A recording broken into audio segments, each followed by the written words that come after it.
इस संसार के कठोर नियमों को हम भली भांति देख रहे हैं, अपनी खुली आंखों से देख रहे हैं। जन्म मृत्यु जरा व्याधि दुख दोषानुदर्शनम, खुली आंखों से हम देख रहे हैं कितने जीव जन्म लेते हैं, कितने मर रहे, कितने लोग बुढ़ापा का सामना कर रहे हैं, कितना बीमारियों में ग्रस्त हैं।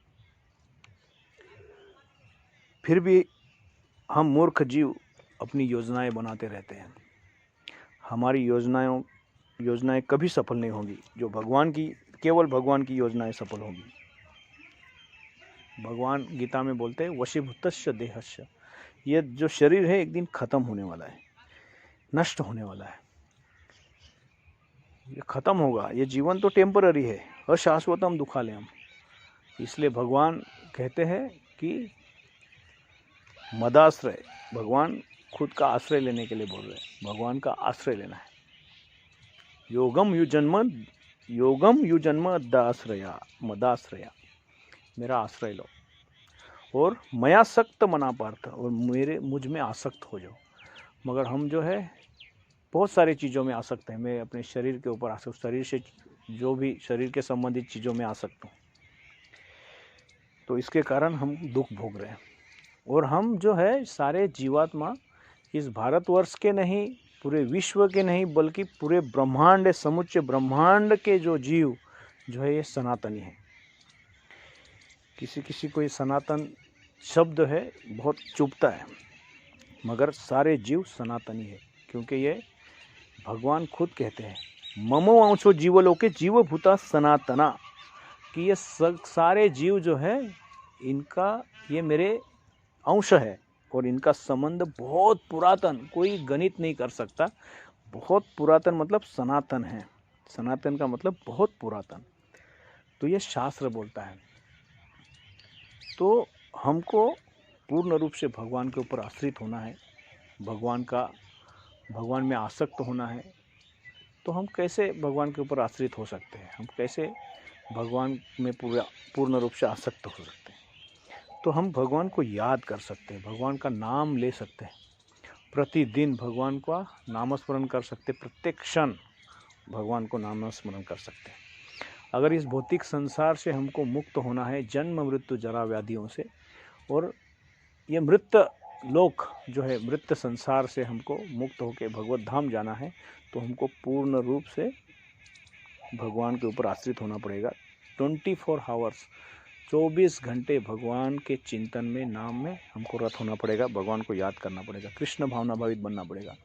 पूरे जगत में प्रचार करने वाले ऐसी भक्ति वेदांत स्वामी प्रभुपाद, पूरे विश्व में उन्होंने हरि नाम का, कृष्ण भावना का प्रचार किया। उन्होंने सिखाया कि भगवान का कैसे स्मरण किया जा सकता है, भगवान को कैसे 24 घंटा याद किया जा सकता है। इसलिए उन्होंने अंतर्राष्ट्रीय कृष्ण भावना संघ इस्कॉन की स्थापना की और ऐसा घर बनाया जिसमें विश्व के सारे लोग रह के भगवान का चिंतन कर सकते हैं और सुख शांति से रह सकते हैं। तो ये मेरा विचार नहीं है, ये शास्त्रों का विचार है। क्योंकि मेरे विचार को, आपके विचार को और किसी के विचार को, मत को कोई महत्व नहीं है। हमारा मत, तुम्हारा मत नहीं चलेगा, भगवान का मत चलेगा। श्रीमद् भगवत गीता, भगवान का मत, श्रीमद् भागवत, ये कहा गया है। तो हमको भगवान के मत को स्वीकार करना पड़ेगा। दिन ब दिन हम देखते लोग बिल्कुल नास्तिक होते जा रहे हैं, विश्वास नहीं है। क्योंकि इस दुनिया की चकाचौंध, जो बहुत चकाचौंध मतलब जो भी इसमें माया जाल में फंसे हैं, चकाचौंध की क्या बोलते हैं उसको, इतना कुछ आधुनिकीकरण हो रहा है और विज्ञान सोच रहे कि ये सब विज्ञान कर रहे हैं, ये सब सारी चीज़ें अपने आप उत्पन्न हो रही है। नहीं, इसके पीछे कर्ता धर्ता जो है भगवान है। अगर किसी चित्र को देख के हम ये नहीं बोल सकते कि अपने आप उत्पन्न हुआ है, उस चित्र को का चित्रकार कोई है। कोई शिल्प को देख के हम ये नहीं बोल सकते कि ये शिल्प अपने आप घटित हुई है, उसको शिल्प को चीनी हथौड़ी से बनाने वाला कोई शिल्पकार है। तो उसी तरह हर चीज़ को बनाने वाला कोई है तो इस सृष्टि को, इस संसार को बनाने वाला भी कोई है, वो है भगवान। और सृष्टि के आदि जीव, जो सृष्टि जिसने बनाई, ब्रह्मा जी, इस सृष्टि के आदि जीव ब्रह्मा जी बोलते हैं कि ईश्वरम परम कृष्ण सच्चिदानंद विग्रह अनादिरादिर गोविंद सर्व कारण कारणम, की इस सृष्टि के परम ईश्वर भगवान कृष्ण है, उनका आदि है ना मध्य है ना अंत है, और सभी कारणों के परम कारण है, वही है। तो हमको उनको शरण जाना चाहिए, उनका नाम लेना चाहिए। और कलयुग में तो बहुत आसान है, कलो धत हरि कीर्तनाथ, कलयुग में उद्धार होने का सहज मार्ग है। कलयुग केवल नाम आधारा, सुमेर सुमेर नर उतर ही पारा। रामचरितमानस में तुलसीदास जी, इन्होंने ये दोहा गाया है, दोहा लिख के रखा है रामचरितमानस में, आप खोल के देख सकते हैं कि कलयुग में केवल भगवान का नाम ही आधार है। हम पुकारेंगे तो भगवान हमें कृपा करेंगे। जैसे एक माँ के 4 बच्चे हैं और जो बच्चा रोता है तो पहले माँ उसको उठा के दूध पिलाती है।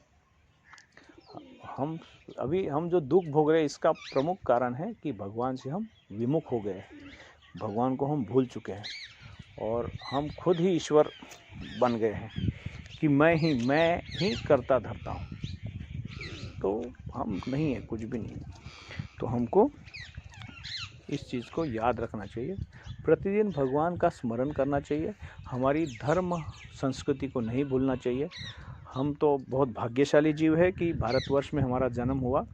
चैतन्य महाप्रभु जो खुद भगवान हैं, श्री कृष्ण चैतन्य राधा कृष्ण नाही अन्य, जो खुद चैतन्य महाप्रभु भगवान का भक्त रूप में अवतार है, वो कहते हैं भारत भूमि ते मनुष्य जन्म हैले यार, जन्म सार्थक करी कर परोपकार। ये बहुत भाग्यवान जीव है हम लोग कि भारतवर्ष में, भारत भूमि में हमारा जन्म हुआ। भारत भूमि में हमारा जन्म हुआ है तो हम बहुत भाग्यशाली है। तो चैतन्य महाप्रभु बोलते भारत भूमि ते मनुष्य जन्म हैले यार, तो तुम अपना जन्म सार्थक करो। जन्म सार्थक करने के बाद दूसरे के ऊपर उपकार करो। जन्म सार्थक करी कर पर उपकार, हमको दूसरे के ऊपर उपकार करना चाहिए। कैसे उपकार कर सकते हैं कि हमको वास्तविक सत्य को अवगत कराना चाहिए दूसरों को। क्या सत्य है कि जीवेर स्वरूप है नित्य कृष्ण दास। हमारा वास्तविक जीव का वास्तविक स्वरूप है भगवान का दास है, हम मालिक नहीं है, हम भगवान के सेवक हैं। तो भगवान का नित्य सेवा करना, उनका स्मरण करना, भगवान भोगता है, हम भोग्य वस्तु है। तो भगवान का स्मरण करना है, भगवान का सेवा करना है, भगवान का के भक्तों का सेवा करना है, जो सारे जीव हैं उनका सेवा कर, परोपकार। ये शरीर परोपकार के लिए दिया गया है। तो हम अगर सही ढंग से अगर हम शास्त्रों को जानेंगे, पढ़ेंगे, तो हम समझ जाएंगे कि हमको जीवन कैसे जीना है।